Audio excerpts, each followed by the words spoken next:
सत्य वचन, अमर वचन, जीवित वचन, दिव्य वचन, सत्य वचन, अमर वचन, जीवित वचन। साई दा बामा बनी दा बामा बगरे जनी रे जनी रे जनी रे जनी रे सा। दिव्य वचन, सत्य वचन, अमर वचन, जीवित वचन, दिव्य वचन, दिव्य वचन।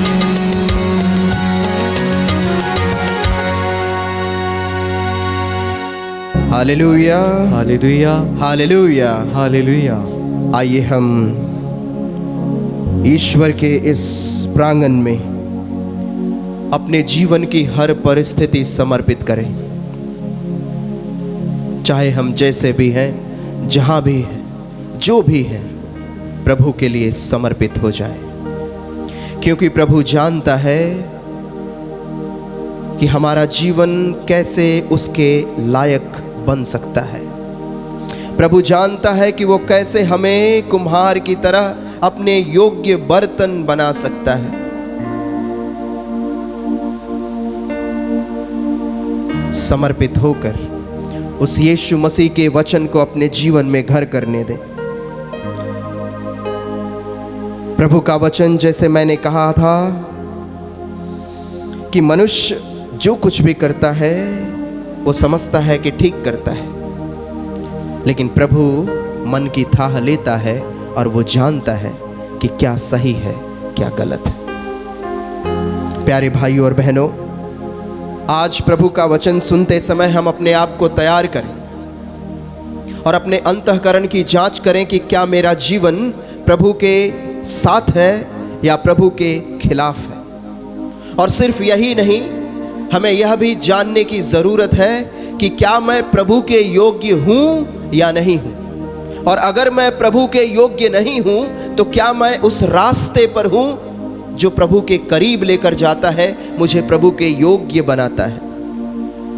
आप सबों को पता है कि एक योग्य बर्तन में ही योग्य चीज़ें रखी जाती हैं। मैं अपने दोस्तों से कहता हूँ, मैं खुद को बार बार ये याद दिलाता हूँ कि हम न्यूज़पेपर में, अखबार में पानी भरकर नहीं पीते, हम एक प्रॉपर ग्लास में पानी भरकर पीते हैं, क्योंकि ग्लास जो है एक उपयुक्त बर्तन है पानी पीने के लिए। अखबार पानी पीने का बर्तन नहीं है। वैसे ही जब हम ईश्वर के आशीर्वाद को अपने जीवन में ग्रहण करना चाहते हैं, जब हम ईश्वर से प्रार्थना करते हैं, ईश्वर से बरकत मांगते हैं, दुआएं मांगते हैं, तो उस दुआओं को, उस आशीर्वाद को, ईश्वर के बरकत को ग्रहण करने के लिए हमें एक योग्य बर्तन बनने की जरूरत है। ईश्वर का आशीर्वाद हमारे जीवन में तभी रह सकता है जब हमारा जीवन ईश्वर के आशीर्वाद को ग्रहण करने के लायक है। और प्रभु का वचन कहता है कि अगर तुम्हारा हृदय प्रभु के प्रति समर्पित है, अगर तुम्हारा मन उस प्रभु में लगा रहता है, तो तुम स्वयं उस प्रभु के आशीर्वाद में जीते हो, उसका अनुभव करते हो। आजकल हमने देखा है अपने घरों में, अपने परिवारों में, अपने समाज में, और मैंने एक माता से मुलाकात की जो वृद्धाश्रम में रखी गई थी। उनसे मिलने के बाद, उनसे बातें करने के बाद जब मैं जाने लगा तो उन्होंने मेरा हाथ पकड़ लिया और कहा, बेटा कुछ देर और बैठो। मैं बैठा और उसके बाद उनसे बातें करते करते उनसे पूछा कि आपके पास कितने बच्चे हैं, आपका परिवार कहाँ रहता है।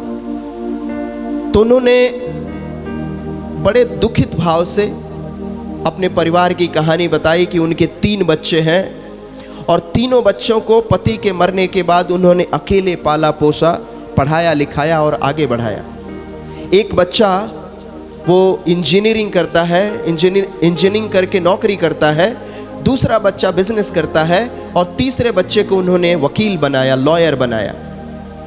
और कुछ दिनों के बाद ऐसा हुआ कि ये जो वकील बना, जो लॉयर बना, वो पूरे भाइयों की प्रॉपर्टी गुपचुप तरीके से गलत तरीके से अपने नाम करवा लेता है।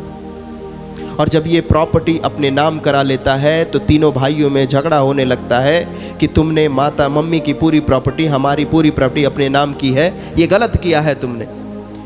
और ऐसा करने के बाद वो जो वकील है वो अपने भाइयों से अलग हो जाता है, दूर चला जाता है। मम्मी जो है वो उस वकील बेटे से रिक्वेस्ट करती है कि इस प्रॉपर्टी में तीनों भाइयों का हिस्सा है, उन्हें दे दो। लेकिन ये वकील बेटा दूर चला जाता है अपनी मम्मी को छोड़ के उन दोनों भाइयों के साथ। अब कुछ दिनों के बाद ये जो दोनों भाई हैं वो मम्मी से रोज़ शिकायत करते हैं कि मम्मी तुमने पूरी प्रॉपर्टी जो है अपने छोटे बेटे को दे दी है, तो हमारे साथ क्यों रहती हो, तुम उसके साथ रहा करो। मम्मी उस बात को समझती है, वो छोटे बेटे के पास जाती है, कुछ दिन उसके पास रहती है। कुछ दिनों के बाद वो मम्मी जो है अपने बेटे से बार बार कहने लगती है कि तुमने गलत किया है, जो प्रॉपर्टी तुमने छीना है, जो तुमने गलत तरीके से ग्रहण किया है, ले लिया है, लूट लिया है, उसे अपने भाइयों में बांटो। लेकिन वो वकील बेटा कहता है कि मम्मी अगर तुम्हें मेरे साथ रहना है तो उनकी बात करना बंद कर दो, अगर तुम्हें मेरे साथ रहना है तो चुपचाप पड़ी रहो, उनकी बात मत करो। लेकिन माँ है, माँ का हृदय कहाँ मानता है। वो बार बार कहते हैं कि नहीं, जो तुमने किया है वो गलत है, इस प्रॉपर्टी में सबका हिस्सा है, बाकी अपने भाइयों को भी दे दो। वो वकील बेटा उस माँ का हाथ पकड़ के घर से बाहर निकाल देता है कि तुम उनकी बात करती हो, उनके पास चले जाओ। और वो जो दो बेटे हैं वो भी माँ का हाथ पकड़ के बाहर निकाल देते हैं कि तुम उस बेटे को, अपने वकील बेटे को, छोटे बेटे को तुमने सारी प्रॉपर्टी दे दी है, तुम उसी के पास जाओ। तीनों उस प्रॉपर्टी के चक्कर में अपने माँ को निकाल देते हैं, जिस माँ ने उन्हें पढ़ाया, लिखाया, आगे बढ़ाया और इस काबिल बनाया कि समाज में वो अपने लिए घर बना सके।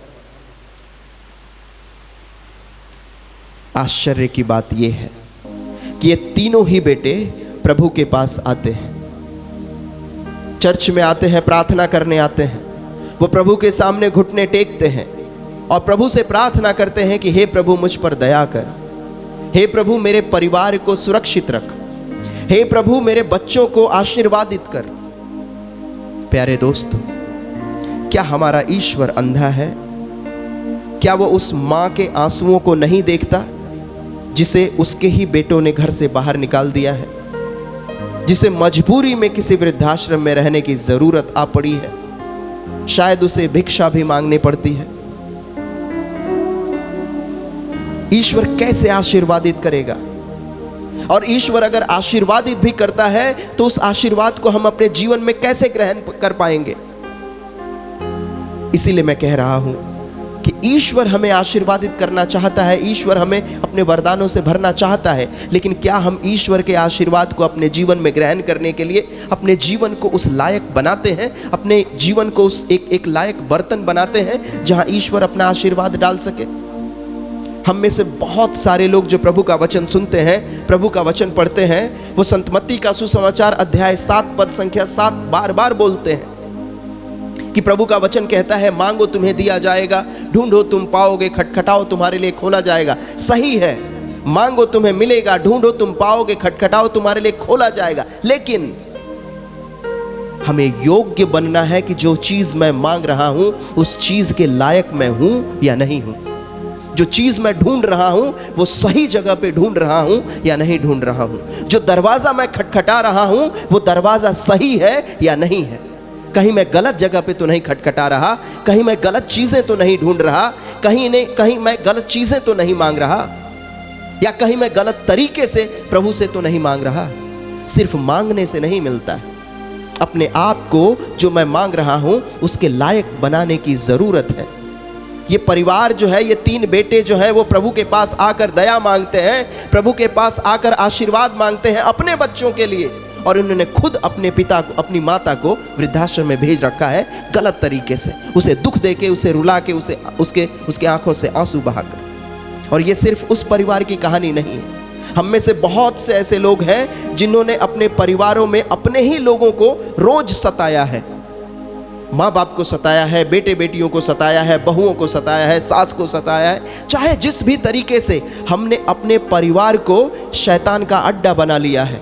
हम ईश्वर का नाम लेते हैं, हम प्रभु से आराधना करते हैं, प्रभु से प्रार्थना करते हैं, लेकिन हमारे घरों में जो हम कार्य करते हैं, हम अपने रिश्तों में जो कार्य करते हैं, हम जो लोगों के साथ बात करते हैं, वो शैतानिक प्रवृत्तियों से भरा हुआ है। हमारे मन में क्रोध है, हमारे मन में गुस्सा है, अहंकार है, दूसरों को नीचे दिखाने की भावना है। इन सारी भावनाओं का त्याग जब तक हम नहीं कर देंगे, तब तक वो शब्द जो हम कहते रहते हैं कि मांगो तुम्हें दिया जाएगा, हमारे जीवन में सार्थक नहीं हो पाएगा। अगर हमको लगता है कि मैं 2 सालों से, 4 सालों से, 5 सालों से, 10 सालों से प्रभु से प्रार्थना कर रहा हूँ, प्रभु से आशीर्वाद मांग रहा हूँ और मुझे नहीं मिल रहा है, मेरा जीवन जो है वो आशीर्वादित नहीं हो पा रहा है, मेरा जीवन फलान्वित नहीं हो पा रहा है, तो मुझे अपने अंतःकरण के जांच करने की ज़रूरत है। कहीं मेरे अंदर वो कमियां तो नहीं, कहीं मेरे अंदर वो कमी तो नहीं जिसकी वजह से मैं प्रभु के आशीर्वाद को रोक नहीं पा रहा हूं अपने अंदर। प्रभु का वचन कहता है कि मांग तुझे दिया जाएगा, और मेरा प्रभु यीशु झूठा नहीं है। अगर प्रभु ने कहा है कि मांगो तुम्हें दिया जाएगा, तो तुम्हें दिया जाएगा। लेकिन क्या मैं सही तरीके से मांग रहा हूं? क्या मैं सही चीज मांग रहा हूं? और क्या मैं जो चीज मांग रहा हूं उस चीज को मैं अपने अंदर रख पाऊंगा? क्या मैं इस योग्य हूं कि प्रभु के उस आशीर्वाद को अपने जीवन में रख पाऊं? हमें सोचने की जरूरत है। अगर हम प्रभु का वचन पढ़ते हैं, अगर हम प्रभु का वचन सुनते हैं, तो सिर्फ ये कह देने से कि प्रभु के वचन में ये लिखा है इसलिए मैं बोल रहा हूं और वो हो जाए, नहीं होगा। हमें अपने जीवन को लायक बनाना है, और प्रभु का वचन कहता है कि अपने जीवन को लायक बनाने के 2 तरीके हैं। बहुत सारे तरीके हैं, मैं आपके सामने 2 बताता हूं। पहला तरीका जो बाइबल हमेशा बताता है, पुराने विधान से लेकर नए विधान तक, कि पश्चाताप करो। अगर हम अपने जीवन को संवारना चाहते हैं, अगर हम अपने जीवन को योग्य बर्तन बनाना चाहते हैं, अगर हम अपने जीवन को लायक बनाना चाहते हैं, ईश्वर के आशीर्वाद को अपने जीवन में फलान्वित करना चाहते हैं, तो हमें पश्चाताप करने की ज़रूरत है। हो सकता है हमने बहुत सारे पाप, बहुत सारे गुनाह अपने जीवन में डाल रखे हैं। हमने बहुत सारे लोगों का दिल तोड़ा है, हमने बहुत सारों को गलत तरीके से लूटा है, हमने बहुत लोगों को धोखा दिया है, और दिया नहीं, देते हैं। हम गलतियों पे गलतियां करते आ रहे हैं, उन गलतियों को छोड़ना नहीं चाहते, उन कमियों को छोड़ना नहीं चाहते, हम अपने गुनाहों को त्यागना नहीं चाहते। हम अडल्ट्री करते हैं, हम व्यभिचार में जी रहे हैं, और उस व्यभिचार में हम जीते रहना चाहते हैं। और इन सारी कमियों के बावजूद, इन सारी पाप कर्मों के बावजूद हम ईश्वर के सामने कहते हैं कि हमको ये वरदान चाहिए। हमें पश्चाताप करने की ज़रूरत है, और पश्चाताप का मतलब है हमें अपने गुनाहों को त्यागने की ज़रूरत है। अपने गुनाहों को त्यागने का मतलब है कि जो गलतियां मैं करते आया हूं, उन गलतियों को छोड़ने की ज़रूरत है, आज और अभी। अगर प्रभु का वचन कहता है कि जितना मेशर तुम दूसरों को देते हो, वैसा ही मेशर तुम्हारे लिए भी दबा दबा कर दिया जाएगा। अगर आपने गुनाह किया है, किसी का घर तोड़ा है, किसी का परिवार तोड़ा है, किसी के विरुद्ध आपने षड्यंत्र रचा है, आपने किसी की इज्जत समाज में उछाली है, किसी को नीचे दिखाने के लिए सर्वस्व निशावर किया है, और प्रभु से कहते हैं कि प्रभु मुझे आशीर्वादित कर, हमें सोचने की ज़रूरत है। मेरे प्यारे दोस्तों, पश्चाताप से ही हम अपने जीवन को साफ कर सकते हैं, पश्चाताप से ही हम अपने जीवन को पवित्र कर सकते हैं। और पश्चाताप का मतलब सिर्फ ये कह देना कि मुझे माफ़ करो प्रभु नहीं होता है। सिर्फ ये कहना कि प्रभु मेरे गुनाहों को क्षमा कर, मेरे पापों को क्षमा कर, ऐसा कह देने से हमारे पाप क्षमा नहीं होते। पश्चाताप का मतलब होता है कि मैं अपने गलतियों को करना बंद करता हूँ, अपने गुनाहों से मैं तौबा करके वापस उस प्रभु की तरफ मुख मोड़ता हूँ और प्रभु के कार्यों को करना शुरू कर देता हूँ।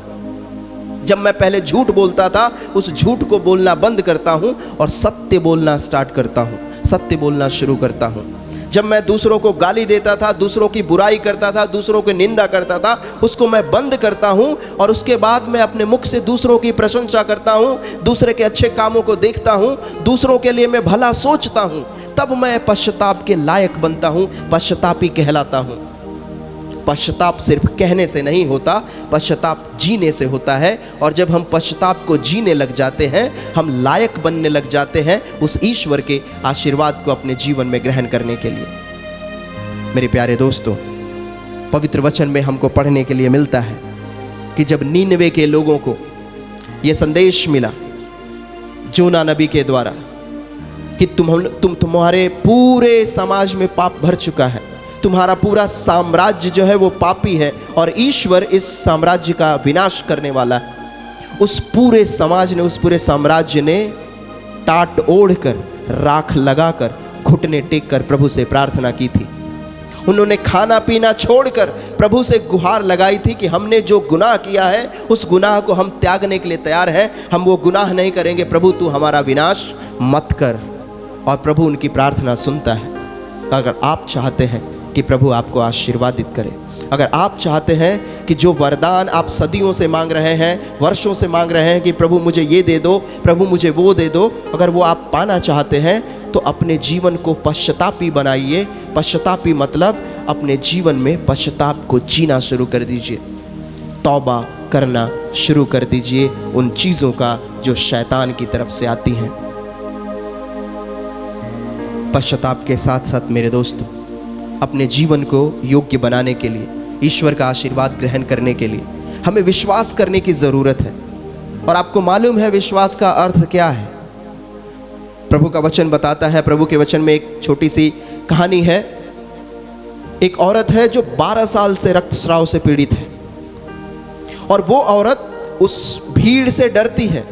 आज के ज़माने में हमारे बहन बेटियों के साथ ऐसा बर्ताव होता है कि उन्हें ऐसी स्थिति में समाज में आने नहीं दिया जाता है। गाँवों में पढ़े लिखे समाज में होने के बावजूद भी उनके ऊपर उंगली उठाई जाती है। तो आप ये सोचो 2000 साल पहले कैसी स्थिति थी।